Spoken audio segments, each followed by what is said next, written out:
Hey, what up, Darren? I just wanted to make you a quick video on my setup here. You can see my throttle linkage all works great. Everything's good.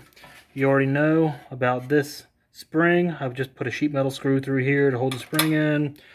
Center punch this with a quick punch, drilled a hole. That was my return. That's the first thing I did. The reason you got to do that so this bitch will be forward when you make all your alignments. All right, moving on. So you take this top piece off, you unbolt this whole plate, this guy, and I know you've done it before. Alright, you take this nut off and separate this from this guy. And what you're going to have to do is three things actually. You're going to have to crop out this bottom guy, and I'm going to send you a picture of what it should look like. Okay, and the reason you need to crop this guy out is because, see this guy right here? This is what used to be your throttle, your drawback, from your cable feeding from back here. You flip this guy over, so your throttle is actually going to go through, and you're going to lock it down with that screw. So it's going to be upside down now. But to be able for this nut to move this plate, you got to crop this guy so she has full room to move. The other thing you got to do is this top plate right here. You have to flip it over, and it's got a ridge on it. Like, see how this has got like a ridge? Well, you have to grind it flat right here. The reason being is so your throttle cable, or your linkage right here will be able to smoothly exercise back and forth. But yeah, that's pretty much what I had to do. And this linkage right here, this is the original governor linkage.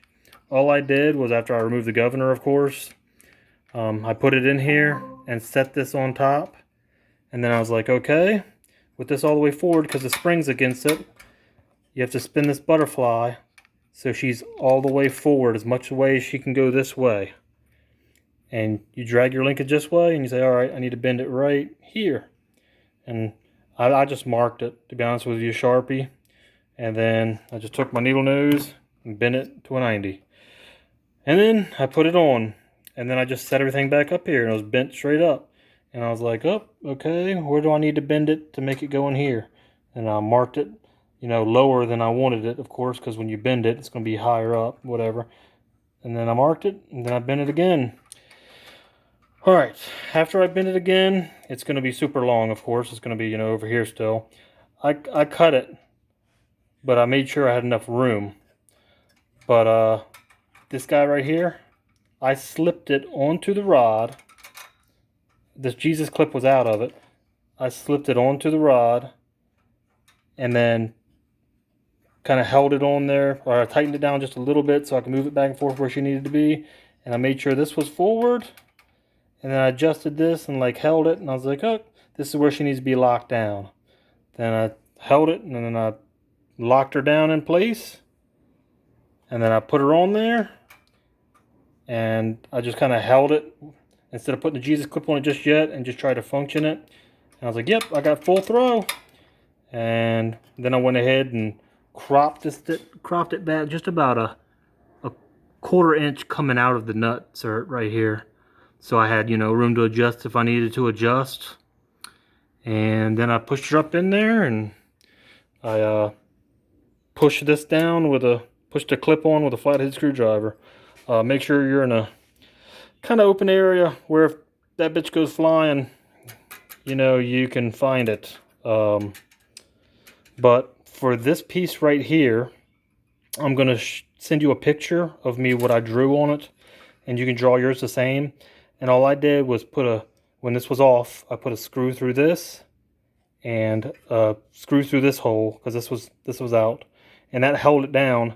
And I took a hole saw and I screwed it down to a piece of wood, and then I took a hole saw through the piece of wood and put the saw blade part where I needed to crop it out, and so it was a nice clean job. And then I just cleaned it up with a file or piece of sandpaper or whatever you have. But yep, man, I got the idea for flipping this upside down off YouTube.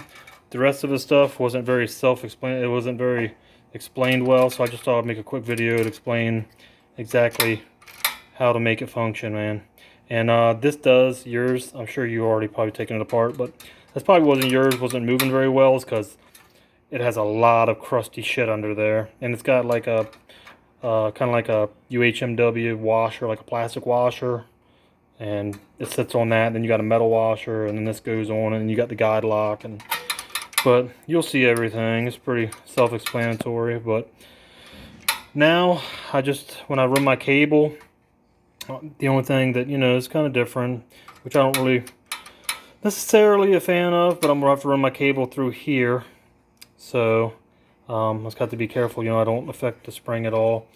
But it's got to go here to there, so it pulls it that way.